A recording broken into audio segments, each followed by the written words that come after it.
I had great parents. I grew up not wanting for anything. I have a great education. I never thought I would be an addict, but it happened. I started using drugs at a very young age. At the age of 21, I started sniffing heroin. At 23, I was introduced to the needle. My first experience was with heroin. I remember trying it and just thinking, wow, people throw their lives away for this. And I was not impressed, but I never stopped doing it. I was feeling like an underdog, like I wasn't good enough. I wasn't good enough to talk to my kids. I wasn't good enough to talk to my family. I kept going and going and going. And then it got really bad that I kept ODing. Didn't give a shit. Nobody wakes up and says, I want to be an addict the rest of my lives. I want to use every day of my life. Nobody wants to do that. At SPOT, we are basically a drop-in center for people who have used substances that are causing them to be sedated. We provide medical monitoring. Our goal with SPOT really was first and foremost to save lives and to engage people in a different way, to create a space in a healthcare setting that is really non-judgmental.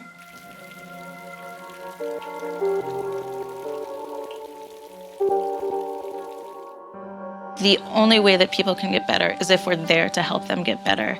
And turning our backs on people isn't going to ever do that. You can't offer services if someone's dead. It's just, right, it's too late at that point. Even if you can't walk anymore, even if you can't even talk anymore, we know exactly when we need to intervene with Narcan or with supplemental oxygen or with IV fluids sometimes. How we can keep you alive until you're more awake and able to, able to engage in some other way. The SPOT wasn't there.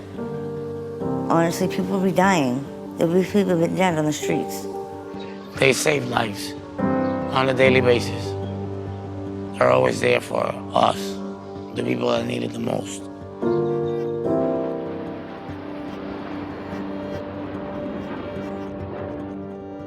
They respect the people that are addicts and that are using. They know how to deal with them. That's what makes me feel comfortable to go there.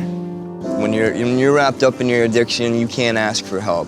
They treated me as a person, as someone who they saw had hope. When I didn't see hope in myself, they saw it in me. When I didn't see success in myself, they saw it in me.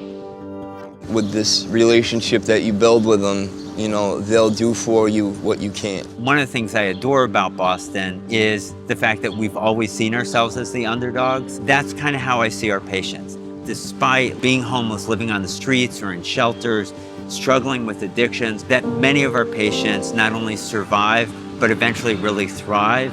These are folks who are just like everyone else, who have had a lot of often unlucky things happen, and at the same time they've got an addiction. But same hopes, same fears, same interests that the rest of us have. Everyone deserves to be treated with dignity and respect. Everyone deserves a chance. Although we're addicts, we are someone's son and someone's brother and someone's daughter or someone's father, and we are all important. I'm not shooting dope anymore. I'm doing good. It's only been a couple months, and it's because they did for me what I couldn't. I have overcome addiction at this point with the help of SPOT.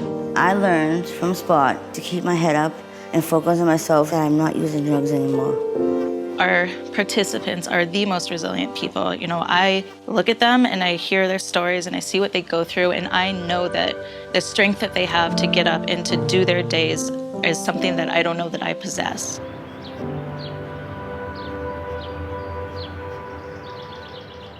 They're helping us to stay alive so that one day we can overcome the addiction, we can overcome homelessness, we can overcome any obstacle that comes our way. I keep fighting every day. I would love to see Boston and beyond really trying to root for people who are struggling the most right now in a way that they might for any other underdog. Boston's a good city for letting people like me get another chance.